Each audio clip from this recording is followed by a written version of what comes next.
paz do Senhor Jesus, estou iniciando o 7º e último dia de exposição no Evangelho segundo escreveu Lucas. Hoje estaremos meditando nos capítulos 21, 22, 23 e 24. Vamos orar? Senhor, somos gratos a Ti, ó Deus, por toda a caminhada, Senhor, que o Senhor nos permitiu percorrer aqui no Evangelho de Lucas. Te louvamos pelo privilégio de estarmos chegando neste último dia de meditação. Obrigado pelo cuidado do Senhor, não somente por mim e minha família, mas também por todos os ouvintes aqui, participantes do grupo e todos os seus familiares. Aqueles que, ainda que não participam do grupo, Deus, fazem parte, Senhor, indiretamente, ó Deus, deste projeto. Continue abençoando cada um. Em nome de Jesus, alcance as vidas, Senhor, os corações. Transforma, Senhor, poderosamente pelo poder do Teu Evangelho. Assim como o Senhor tem transformado em todo o mundo muitas pessoas, milhares de vidas, hoje se rendem aos Teus pés, porque reconheceram a grandeza da Tua misericórdia e do Teu perdão, que nós encontramos em Cristo Jesus. Obrigado por tão grande amor. Te louvamos em nome de Jesus. E lhe peço mais uma vez que o Senhor esteja conosco até o término deste ano, ao momento, Senhor, que concluiremos mais uma vez toda a leitura da Bíblia. Obrigado por esse privilégio, por esta graça, por Tua bondade e fidelidade para conosco. No nome de Jesus te agradecemos. Amém. No capítulo 21, Jesus declarou que a viúva que deu 2% do valor de um dia de trabalho na época era mais generosa que aqueles que davam muito sem que isso representasse um sacrifício pessoal. Jesus prediz que o templo será literal e completamente destruído. Os discípulos perguntam quando isso acontecerá, e em sua resposta, ele aparentemente mistura os sinais dos tempos, referentes à destruição de Jerusalém no ano 70 d.C., com a descrição da tribulação que acontecerá logo antes da sua segunda vinda. Da mesma maneira que os brotos da figueira indicam que o verão se aproxima, o início desses sinais mostrará que o retorno de Cristo está próximo. Os cristãos devem vigiar, orar e levar uma vida digna para que não sejam pegos despreparados quando ele voltar. No capítulo 22, mesmo com a aproximação do dia mais santo de Israel, os líderes judeus só estão preocupados com a conspiração contra Jesus. Judas os auxilia ao prometer entregá-lo por um determinado preço. O texto também observa que Satanás entrou em Judas. Nenhuma outra passagem da Bíblia diz que Satanás apossou-se diretamente de uma pessoa sem auxílio de seus demônios, a não ser aqui. Jesus enviou Pedro e João para encontrar um lugar, tradicionalmente chamado de cenáculo ou sala no andar superior, onde fariam a refeição da Páscoa. E mais tarde, naquela noite, eles encontraram-se para compartilhar a refeição. Provavelmente foi nessa sala que alguns outros eventos importantes aconteceram. Eventos como a aparição de Cristo para 10 dos apóstolos na primeira noite da Páscoa, conforme podemos ler em João, capítulo 20, versículo 19, e João 20, versículo 24 ao 26, a reunião de oração que precedeu o Pentecostes, conforme Atos capítulo 1, e o batismo do Espírito Santo em Atos capítulo 2. A sala podia ser da casa da mãe de João Marcos. Perto do fim da refeição da Páscoa, Jesus instituiu a ceia do Senhor, o compartilhar do pão e do vinho, que representa a morte de Cristo para instituir a nova aliança. Essa instituição chama-se a ceia do Senhor, ou Eucaristia, oriunda da palavra grega para dar graças. Ela também é chamada de comunhão, para enfatizar a irmandade que os cristãos têm uns com os outros e com Cristo. A seguir, Jesus predisse que seria traído por um dos discípulos. Aparentemente, Judas desempenhou seu papel de traidor muitíssimo bem, a ponto de ser capaz de enganar os outros discípulos. Quando os discípulos começaram a discutir a respeito de qual deles era o maior, Jesus ensinou-os a expressar grandeza por meio do serviço. Não obstante, Ele garantiu-lhes que, na verdade, teriam uma posição proeminente no reino de Deus. O comportamento dos apóstolos logo após a Páscoa e a ceia do Senhor e a notícia de que um deles trairia Jesus parece não só infantil, mas também um tanto insensível. Contudo, Deus usa todos esses homens humanos demais para mudar o curso da história. Jesus predisse a negação de Pedro, e quando este protestou, deu-lhe detalhes específicos quanto e como e onde isso aconteceria. O demônio pedira permissão para testar Pedro, da mesma maneira que pedira para testar Jó. Talvez Pedro tivesse esse incidente em mente quando mais tarde escreveu vividamente a respeito do demônio. Do mesmo modo como Jesus orou por Pedro, ele continua a orar por todos os cristãos. Conforme a crucificação se aproximava, Jesus tentava preparar os discípulos para o aumento de oposição que enfrentariam. Se as espadas aqui são mencionadas são no sentido literal, elas seriam somente para proteção. Enquanto Jesus orava no jardim do Getsêmani, os discípulos dormiam. Jesus estava totalmente decidido a suportar a cruz em obediência à vontade do Pai, mas abdicaria dela de bom grado se houvesse outra maneira de salvar a humanidade. O cálice representa os pecados de toda a humanidade, o qual Jesus beberia quando se tornasse literalmente pecado para o mundo. Judas entrou no jardim com uma multidão armada e entregou Jesus para eles. Pedro empunhou a espada e cortou a orelha de um homem, mas na mesma hora Jesus curou o homem. É notável que em um momento de tanta agonia ele tenha demonstrado tanta compaixão. As palavras e os atos de Jesus mostravam que ele estava no controle da situação. Jesus foi preso e levado à presença do sumo sacerdote, enquanto Pedro o seguia de longe. O apóstolo negou 3 vezes, inclusive até mesmo conhecê-lo. Após o galo cantou, ele foi tomado pelo remorso. Lucas acrescenta o detalhe de que, no momento em que o galo cantou, Jesus olhou para Pedro. Lucas não fala muito sobre o primeiro julgamento de Jesus diante do sumo sacerdote.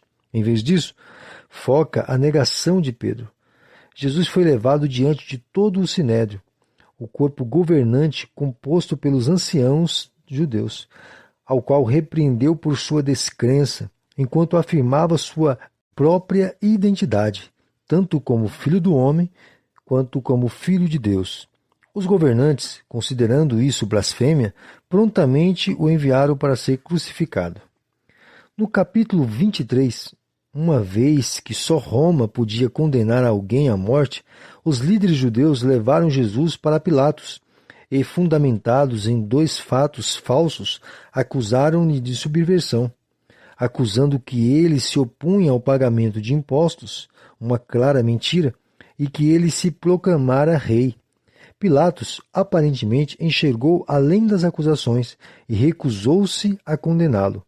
Pelo fato de Jesus ser galileu, Pilatos viu uma oportunidade de transferir a responsabilidade de decidir seu destino para Herodes, que tinha jurisdição sobre a Galiléia. Herodes, embora contente por finalmente conhecer aquele realizador de milagres, ao que parece, perdeu o interesse quando viu que não haveria milagres.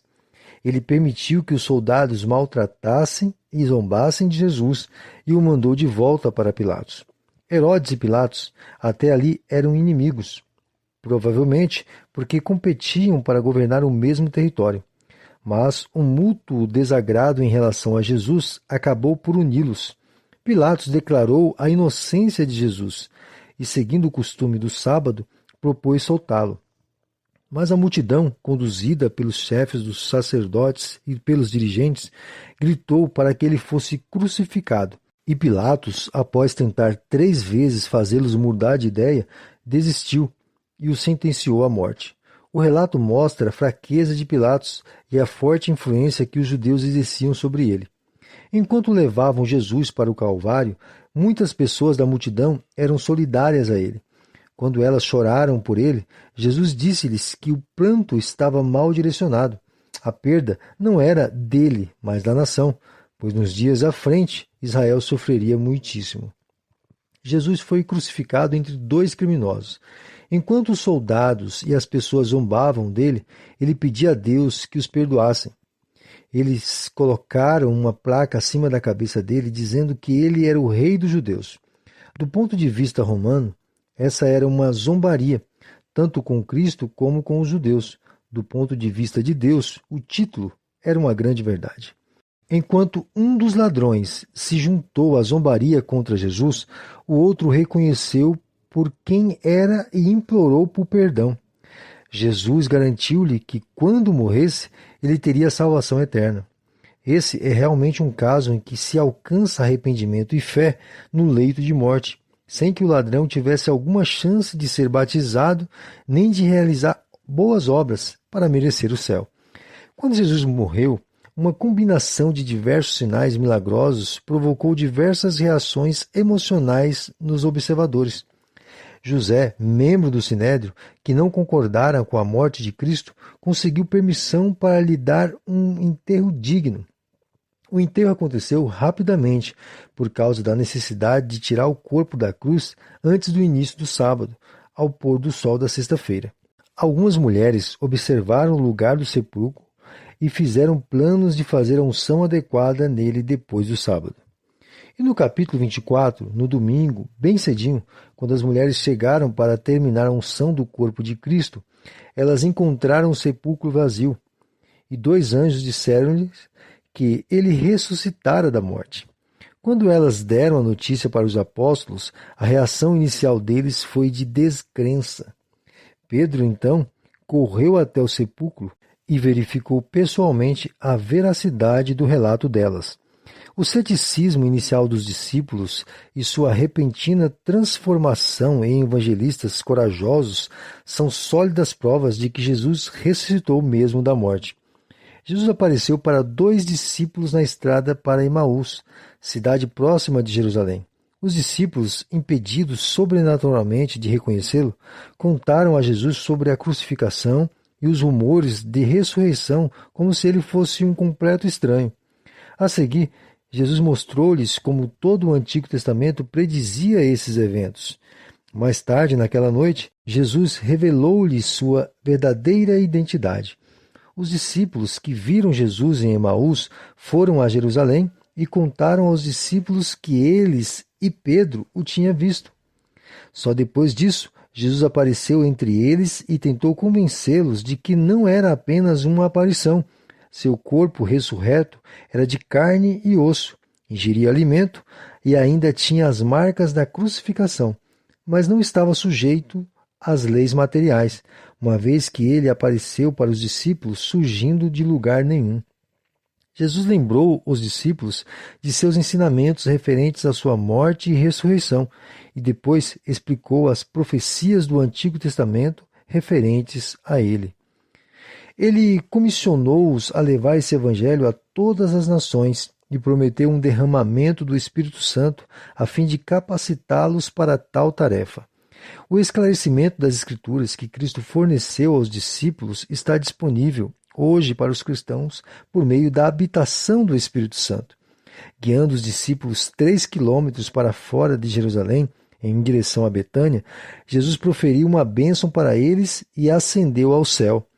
Eles voltaram para Jerusalém e o adoraram no templo. Lucas, o evangelista, continua seu relato histórico no livro de Atos dos Apóstolos. Aqui finalizamos o Evangelho segundo escreveu o Dr. Lucas. Nele aprendemos sobre os vários ensinos de nosso Senhor Jesus Cristo, o Rei prometido no Antigo Testamento e manifestado no Novo, mas em sua plenitude será manifestado futuramente, quando juntamente com todo o seu povo, a Igreja, reinará triunfante para todo sempre. Essa é a boa notícia do Evangelho. Mesmo que com o sofrimento e em fraqueza ele se manifestou na terra, como contemplamos neste e nos demais evangelhos, contudo, voltará de modo glorioso para estabelecer o reino de justiça e paz. E com ele, todos nós, que habilitados pela palavra de Deus, o servimos com amor e em dedicação. Mesmo que, demonstrando muitas vezes nossas fraquezas e imperfeições nesse serviço, podemos nos assegurar de que com ele reinaremos se permanecermos firmes na convicção de que fomos resgatados única e exclusivamente pela misericórdia dele, que com amor e graça nos vivificou para uma vida espiritual. Nosso dever e responsabilidade é nos manter focados no aprendizado de sua palavra. Não podemos permitir que sejamos distraídos pelos falsos ensinos de homens perversos que ensinam o que convém aos seus próprios interesses. Que nosso brado seja uníssono em declarar o grande pilar dos reformadores, a saber, solas Escrituras. Somente as Escrituras é nossa regra de fé e prática. Que o Senhor te abençoe e até o próximo livro, querendo Deus.